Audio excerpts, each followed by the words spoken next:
He kept grabbing me, but I couldn't do anything, and I was just scared. And as soon as he was doing what he was doing to me, I started to cry. Freedom was taken away from me.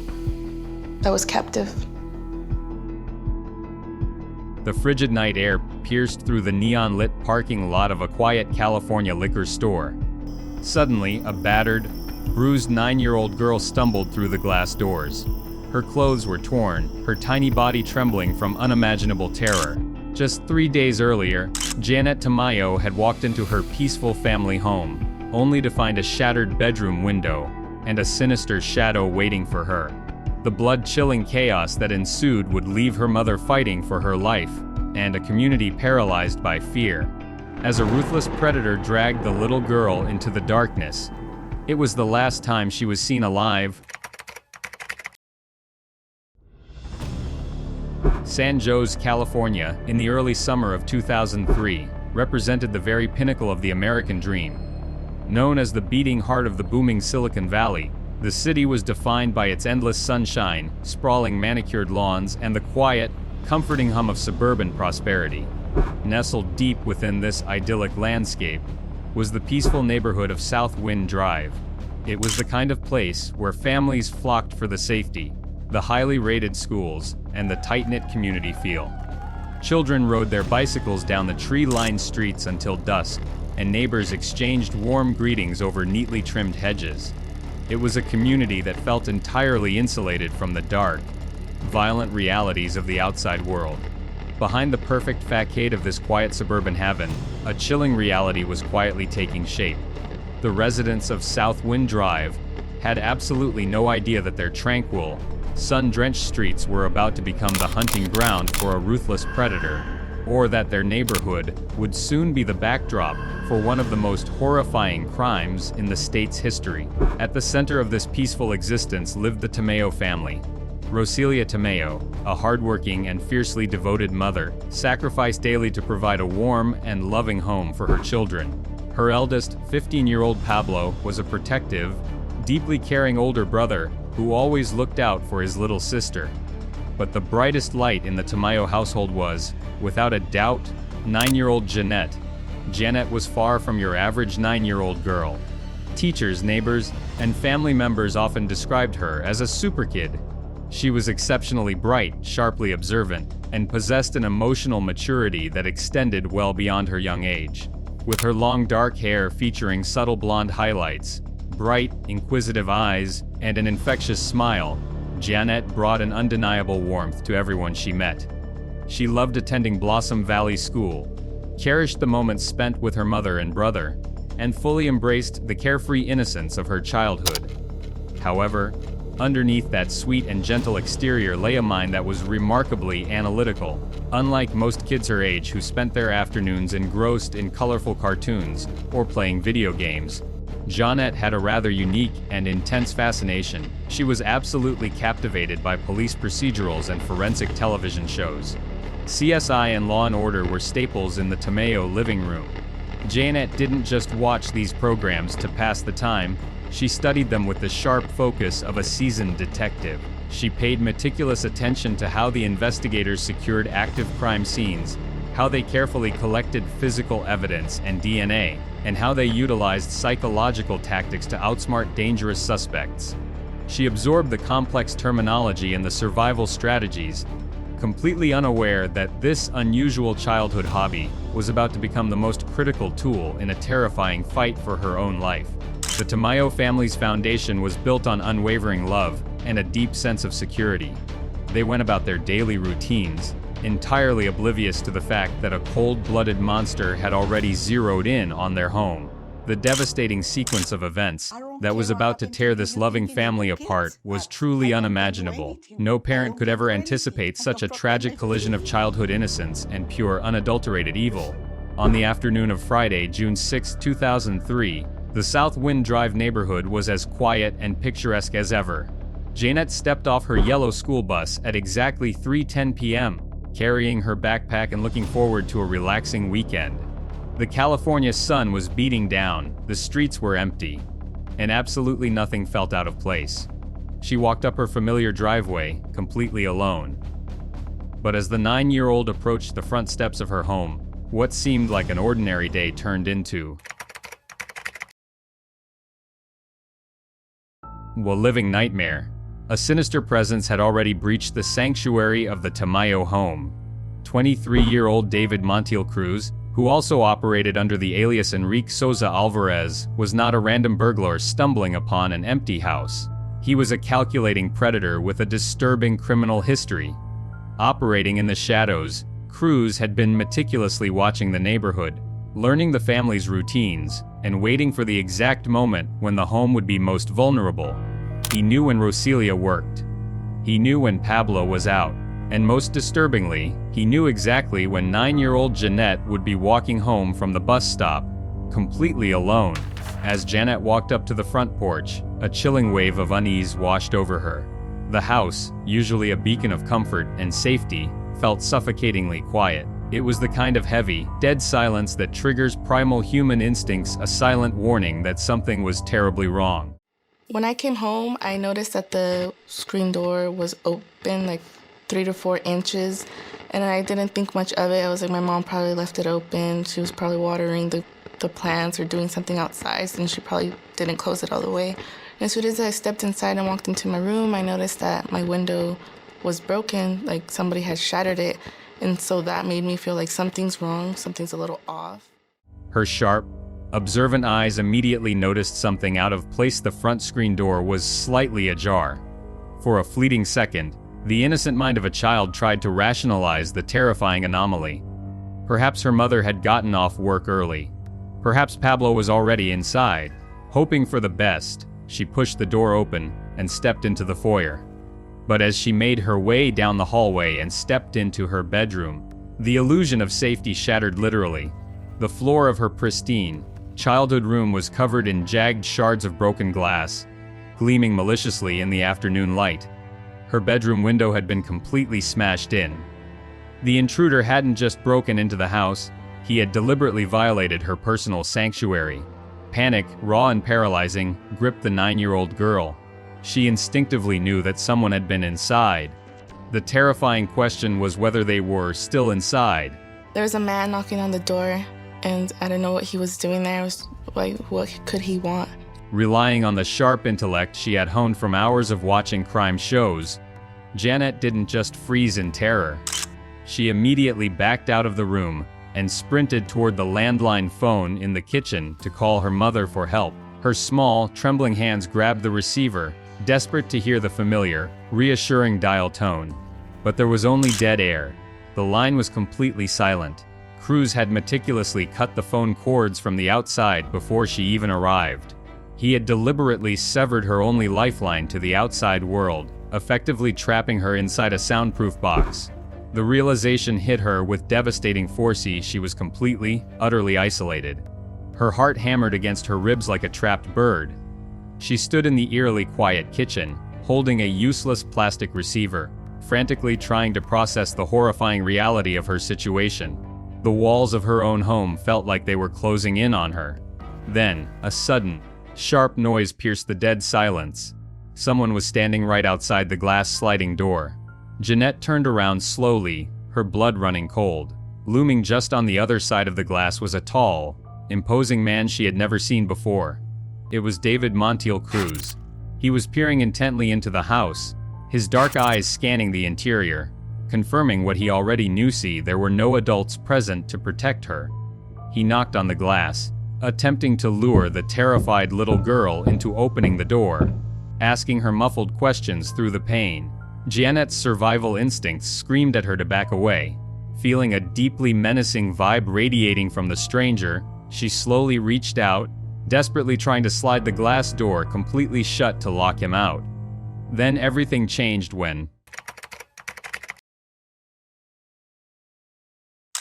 a Cruz violently yanked the sliding door open, shattering the lock and breaching the sanctuary of the home. He lunged into the foyer like a starving predator, easily overpowering the tiny, defenseless 9-year-old. He grabbed Jeannette, violently dragging her kicking and screaming into her brother's bedroom. What happened next within those walls was a brutal, an unspeakable violation, an act of such depravity that it would forever rob a young girl of her childhood. He put his hand in the way, slid it open, grabbed me, and took me to my brother's room. He started to rape me. I was trying to get away. I started kicking him. After the sickening assault, the monster coldly pulled out a pair of heavy metal handcuffs, locking her small wrists together before using a rope to tightly bind her legs. He then carried her limp, terrified body into the garage and tossed her into the back seat of his car, which he had cunningly backed in earlier to conceal his getaway. The plan was almost flawless. He had his victim, the house was silent, and all he had to do was roll up the garage door and vanish into the California afternoon. But fate intervened in the most horrifying way possible. Just as Cruz lifted the heavy garage door a few inches to peek outside, another vehicle pulled directly into the driveway. Through her tears, Jeannette recognized the car immediately. It was her mother, Roselia, returning home, accompanied by her 15-year-old brother, Pablo. Seeing the garage door slightly ajar and sensing something was wrong, Pablo didn't hesitate. He dropped to the concrete and crawled underneath the narrow gap. The moment he stood up, he came face to face with a stranger's car and his little sister, bound and weeping in the back seat. From the vehicle, Jeannette let out a blood-chilling warning, screaming at her brother to run. But Pablo refused to back down. Driven by a fierce, protective instinct, the teenager grabbed a screwdriver from a nearby workbench and charged at the adult intruder. Chaos ensued in the confined space of the garage. The physical mismatch was devastating. Cruz easily disarmed the 15-year-old, raining down a barrage of heavy, merciless punches to the boy's face before dragging his battered body into the kitchen. It was there that the intruder collided with Roselia. Witnessing a strange man beating her son, the fiercely devoted mother transformed into a warrior. She lunged at Cruz, fighting tooth and nail, scratching and clawing at his face in a desperate bid to save her children. In the violent commotion, a bloodied Pablo managed to reach into a cabinet, pulling out a heavy metal frying pan to strike the attacker. But the monster was too strong. Cruz ripped the improvised weapon from the teenager's grasp and turned it on Roselia. In a scene of unimaginable cruelty, he used the frying pan to bludgeon the mother repeatedly, striking her head and face with sickening force until she collapsed, her face shattered and unrecognizable into a pool of her own blood. Leaving the mother and son for dead, Cruz sprinted back to the garage. His face was smeared with Roselia's blood, and as he slid into the driver's seat, he looked at Jeannette through the rearview mirror and let out a dark, maniacal laugh. He slammed his foot on the gas, crashing through the garage door and leaving a slaughterhouse in his wake. As the car sped around the corner, Jeannette managed to turn her head one last time. Through the rear window, she saw her mother, miraculously still conscious, crawling out of the house in a frantic panic. Beside her, a badly injured Pablo limped toward the street, waving his arms as desperate cries for help echoed through the once quiet suburban neighborhood. Fighting against her restraints, the brave 9-year-old slammed her shoulder against the car window, trying to signal passing drivers, but Cruz noticed. He reached back with the stolen screwdriver and viciously struck the little girl until she fell silent on the floorboards, looking up at the car ceiling, convinced she was going to die. But the nightmare was only just beginning. When the San Jose Police Department descended upon the Tamayo residence, they did not find a typical crime scene. They walked into a slaughterhouse. The garage and kitchen floors were slick with blood, painting a devastating picture of the sheer violence that had just unfolded. Detectives and first responders swarmed the property, but amidst the flashing red and blue lights, the most heartbreaking sight was Roselia. Despite suffering massive, disfiguring head trauma injuries so severe she would later require 36 stitches just to hold her shattered face together, the fiercely protective mother completely refused to get into the waiting ambulance. She fought the paramedics, screaming and pleading with the officers through her own blood to forget about her and just find her little girl. It took several responders to finally restrain her on a stretcher so she wouldn't bleed to death on her own driveway.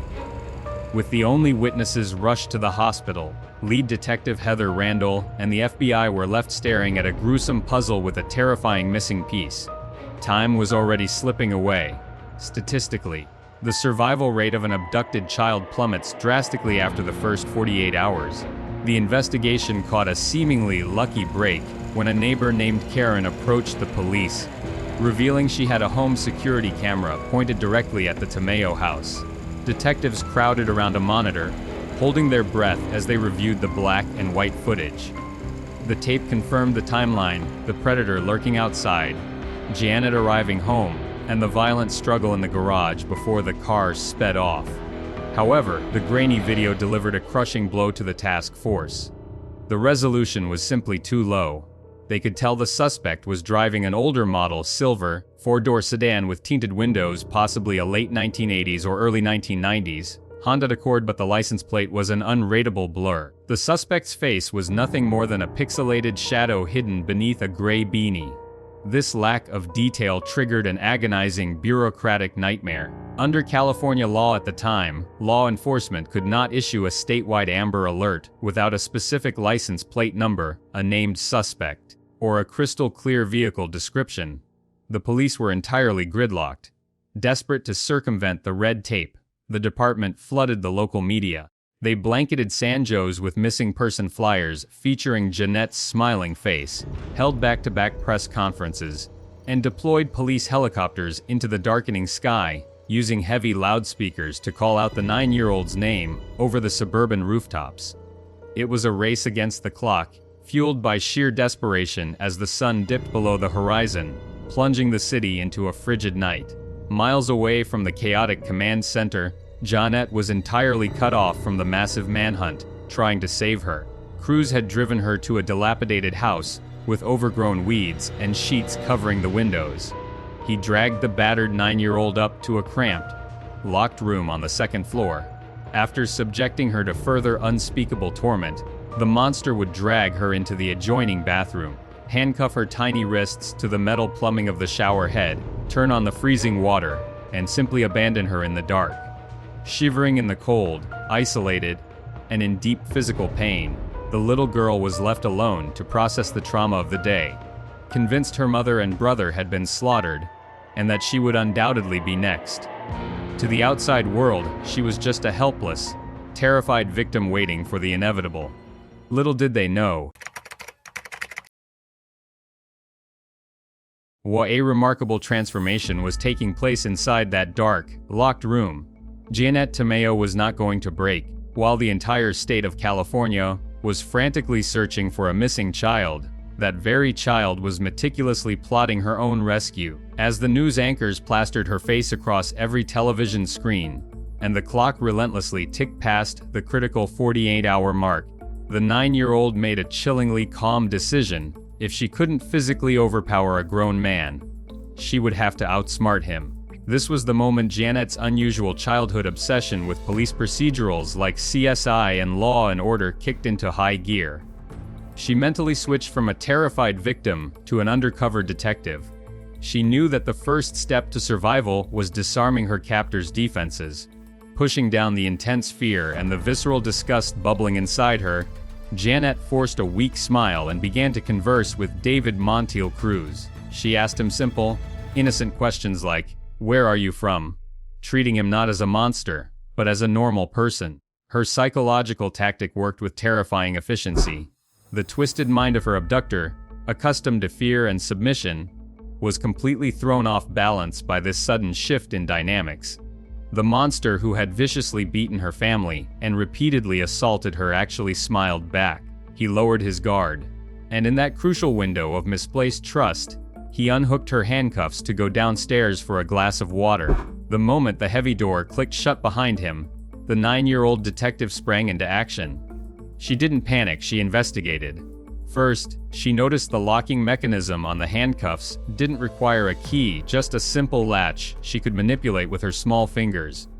Then, she scanned the room for anything that could tie him to her abduction. She remembered the forensic protocols she had watched so intently on television. She needed DNA. She needed physical evidence. Swiftly and silently, Jeannette grabbed a watch Cruz had carelessly left on the nightstand. She scooped up a small clay turtle toy he had handled, knowing his fingerprints were all over it. And finally, she grabbed her own underwear, a crucial piece of forensic evidence determined to ensure that if he killed her, the authorities would know exactly what he had done. She stuffed the items deep into her pockets. When she heard his heavy footsteps returning up the stairs, she dove back onto the bed, hastily snapping the handcuffs back onto her wrists and feigning terrified compliance. The stakes skyrocketed on the third day. Cruz, feeling the heat from the relentless media coverage, grew increasingly paranoid. He handed Jeannette a cell phone and forced her to call a nearby Little Caesars Pizza to place an order, hoping to avoid detection by using the child's voice. What he didn't realize was that he had just handed his victim the keys to his undoing. As the dispatcher asked for the delivery details, Cruz stood over Jeannette, feeding her the address and his phone number line by line. With absolute precision, the 9-year-old memorized every single digit, every street name, and every turn. When the pizza arrived, Cruz brought the box into the room. Slapped right on the top was a missing person flyer featuring Jeannette's own face. Looking down at the little girl, the predator delivered a shocking ultimatum: he was going to get rid of her that night. The truth was far more disturbing than anyone imagined. Well, the relentless media pressure had become a suffocating noose around David Montiel Cruz's neck. Helicopters were actively circling the skies, his blurry sketch was plastered across every television network, and the entire state was hunting for the missing 9-year-old. Inside that terrifying room, Jeannette played her final, most desperate card. Feigning severe illness and a life-threatening asthma attack, she convinced the increasingly paranoid predator that she was going to die in his custody, potentially sticking him with a much heavier murder charge. The psychological manipulation executed flawlessly by a terrified child finally broke the kidnapper's nerve. On the dark night of Sunday, June 8th, Cruz bound her hands, shoved her into the back of his silver Honda, and drove for over 30 agonizing minutes. The car screeched to a halt under the harsh neon lights of a quiet liquor store in East Palo Alto. Someone rang the doorbell, and her kidnapper left the room for a minute. When he came back, he had a smile on his face. He dragged her out of the vehicle by her hair, hissed a blood-curdling threat that he would butcher her entire family if she ever told the police his identity, and sped off into the black abyss. A battered, bruised, and exhausted 9-year-old girl stumbled through the glass doors of the East Side Market. Her sudden appearance sent a shockwave through the quiet store. The owner behind the counter froze, staring in sheer disbelief at the traumatized child standing before him. Recognizing her instantly from the statewide broadcasts, he rushed forward. "Are you okay? You're the little girl from TV," he asked, his voice thick with urgency. He quickly handed her the phone to call her mother, but Jeannette's small hands were trembling so violently from the adrenaline and trauma that she couldn't even dial the numbers. Without hesitation, the owner grabbed the receiver and dialed 911, bringing an end to the 72-hour nightmare. When the police rushed to the scene, they expected to find a hysterical, incoherent victim. Instead, as she sat securely in the back of a patrol car, Jeannette transformed into their star witness. With the sharp precision of a seasoned detective, the little girl rattled off an unbelievable wealth of invaluable intelligence. She recited the exact street name and house number of her captivity. She gave them the specific digits of the kidnapper's cell phone. And, most importantly, she provided the name of the restaurant that delivered the food, Little Caesars Pizza. Investigators immediately cross-referenced the pizza delivery records with the address Jeannette provided. It was a perfect match. The predator was hiding just miles away from the Tamayo home. In the pre-dawn hours of Monday, June 9, heavily armed San Jose SWAT teams and K-9 units silently surrounded the suspect's dilapidated house. They breached the doors with explosive force, clearing the dark rooms one by one. Hearing frantic shuffling from the ceiling, officers pinpointed the suspect attempting to hide in the attic. Refusing to surrender, Cruz was met with the full force of police justice as a K-9 was unleashed into the crawlspace, viciously taking down the cowering kidnapper and dragging him out with severe bite wounds to his arm. as crime scene investigators swept the second-floor bedroom. The chilling reality finally came to light. Underneath the bed, exactly where the brilliant 9-year-old had hidden it, they discovered the empty Little Caesars pizza box. Inside, they found the kidnapper's watch, the clay turtle coated in his fingerprints, and Jeannette's underwear, a treasure trove of irrefutable DNA evidence that would guarantee the monster could never deny his crimes. This is where the story takes a dark turn.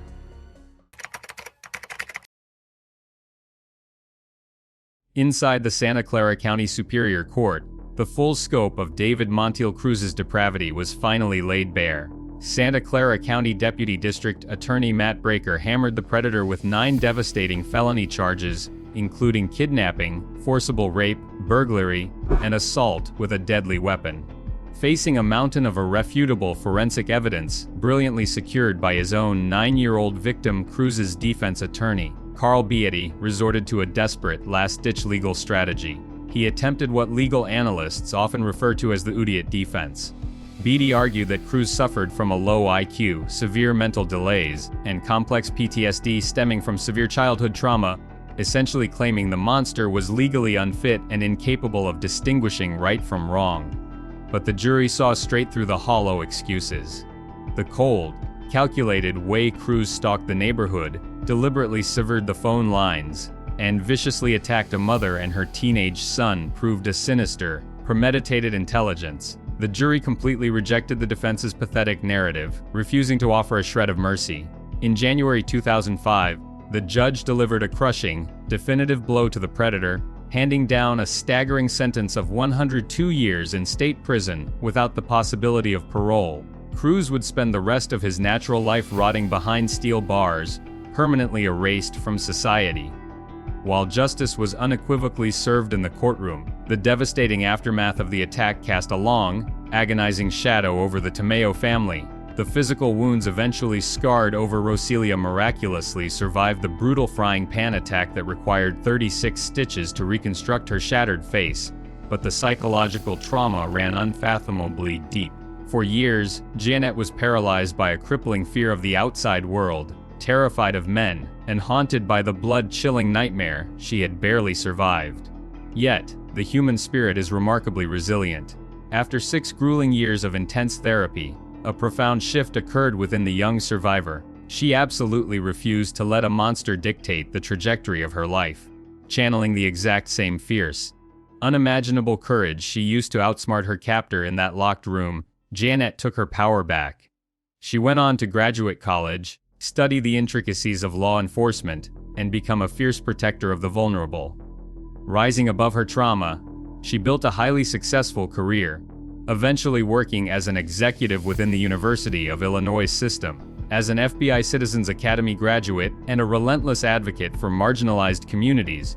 She transformed her darkest hour into a lifelong mission of justice and empowerment. This case serves as a chilling reminder that pure evil can hide anywhere, often lurking just out of sight behind the perfectly manicured lawns of the quietest, most idyllic neighborhoods. Yet, it also stands as a monumental testament to the fact that the indomitable, protective rage of a mother and the razor-sharp brilliance of a little girl can entirely dismantle the darkest of intentions. To this day, questions linger about the sheer capacity of human resilience and how a 9-year-old girl possessed the extraordinary mental fortitude to look a monster in the eye and brilliantly outsmart him at his own deadly game. The full truth of where that strength came from may never be fully known, but her legacy of survival will echo for generations. Thanks for watching. Subscribe for more true crime documentaries that uncover the darkness behind everyday lives.